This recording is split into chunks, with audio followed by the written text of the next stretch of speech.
A suicide attack in the heart of Kabul Tuesday. A deadly reminder of the 12-year-old war that still rages on in Afghanistan. But just hours after the attack, perhaps the strongest signs yet that there's a chance for peace. In their first press conference in years, the Afghan Taliban, long vilified by the West as a terrorist insurgency, said they want a peaceful end to the conflict and the occupation. They also said they're willing to talk to the enemy. In 2001, U.S.-led coalition forces attacked Afghanistan after Washington accused al-Qaeda of launching the 9/11 attacks from Afghan soil. The Taliban were quickly overthrown.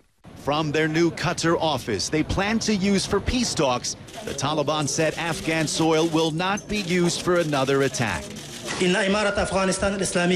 The Islamic Emirate of Afghanistan, in addition to its military efforts, also has political goals and strategies related only to Afghanistan, which does not intend to cause harm to others, and will not allow anyone to use Afghan soil to threaten the security of other countries, because it wants, as a part of the mutual respect, to establish good relations with all world countries, particularly with neighboring countries.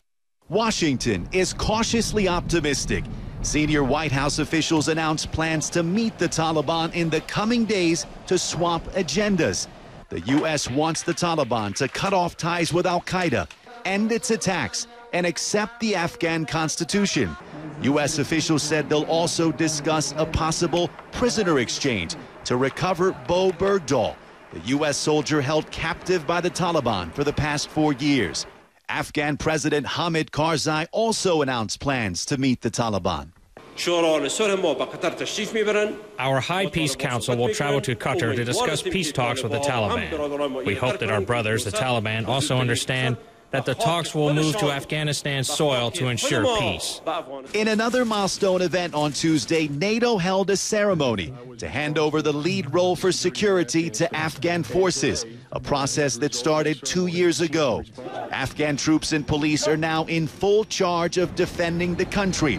Coalition troops will serve as backup for the 18 months remaining before their scheduled exit from Afghanistan. Both Afghan and coalition officials say the fledgling Afghan army is improving.